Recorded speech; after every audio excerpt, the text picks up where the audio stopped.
आज ना आपण मस्तपैकी जे तूर असतात ना, हिरवे तूर किंवा त्याला सोलेही बोलतात, त्याचा ना आपण हा ठेचा बनवलेला आहे, जो भाकरीबरोबर एकदम अप्रतिम असा लागतो. आणि तो आपण मिक्सरमध्ये न वाटता ना, आपण बडगीमध्ये असा ठेचून बनवलेला आहे. तर व्हिडिओला स्किप न करता पूर्ण बघा. आणि जर माझ्या चॅनलवर नवीन आला असाल तर सबस्क्राईब करा, व्हिडिओला लाईक करा आणि छानशी कमेंट पण टाका. तर तुमचं सगळ्यांचं स्वागत करते अशाच रेसिपीमध्ये. आता आपण बघूया मी हा ठेचा कसा बनवलेला आहे. तर त्याच्यासाठी मी हे इतकं साहित्य घेतलेलं आहे. हे तुरीचे दाणे आहेत, जो कवळे पण आहेत आणि थोडेसे पिकलेले पण आहेत घेतलेले मी. आणि हे मिरच्या आणि लसूण भरपूर घ्यायचा आहे आपल्याला. आणि मुठभर शेंगदाणे घेतलेले आहेत. ठेचा म्हणला तर शेंगदाणे येणारच. आणि भरपूर सारी कोथिंबीर घेतलेली आहे. तर आता सर्वात प्रथम आपण कढईमध्ये तेल तापत ठेवलेलं आहे. आता त्या कढईमध्ये ना आपण हे जे तुरीचे दाणे आहेत ते छान असे परतवून घ्यायचे आहेत, म्हणजे जे आतूनही शिजले जातील, कच्चे अजिबात ठेवायचे नाही आहे. तर छान असे तेलामध्ये परतून घ्यायचे आहेत आपल्याला. आणि 2 मिनटासाठी आपण झाकण ठेवलेलं होतं. आता झाकण काढून आपण त्याच्यामध्ये मीठ पण टाकणार आहोत, म्हणजे जे आपले छोले आहेत ते आतून सोले आहेत ते आतूनही शिजले जातील. तर थोडंसं किंचित आपल्याला या सोल्यांसाठी आपल्याला थोडंसं मीठ टाकायचं आहे. तर हे बघा मी थोडंसंच मीठ टाकलेलं आहे, म्हणजे थोडं मिठाने पाणी सुटेल आणि मग हे सोले शिजले जातील. तर आता हे बघा आपले छान असे परतवून झालेले आहेत. तर आता आपल्याला ना हे एका बडगीमध्ये काढून घ्यायचे आहेत. हे ना मी ठेचून घेणार आहे, मिक्सरला अजिबात करायचं नाही आहे. तर मी बडगीमध्ये हा ठेचा बनवणार आहे. आता ज्या कढईमध्ये आपण सोले भाजलेले त्याच कढईमध्ये मिरची आणि लसूणही छान असे परतवून घ्यायचे आहेत.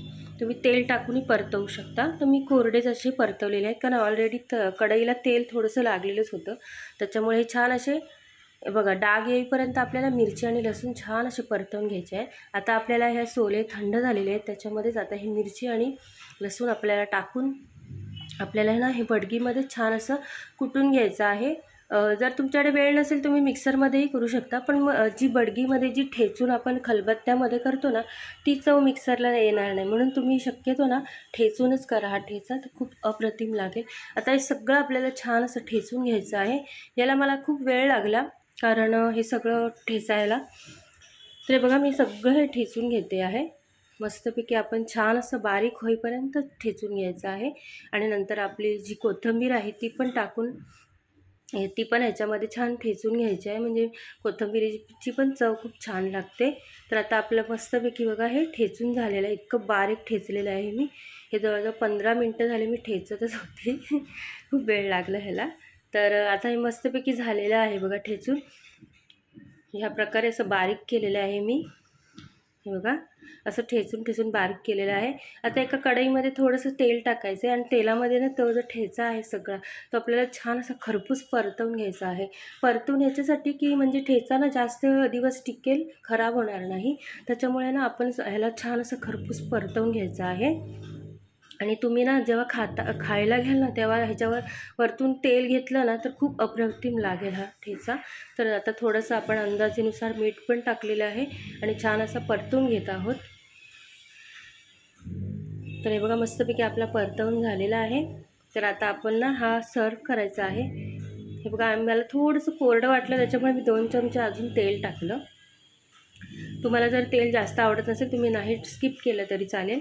तर आता आपला हा ठेचा ऑलमोस्ट तयारच झाला. आपण भाकरीबरोबर याला सर्व करणार आहोत.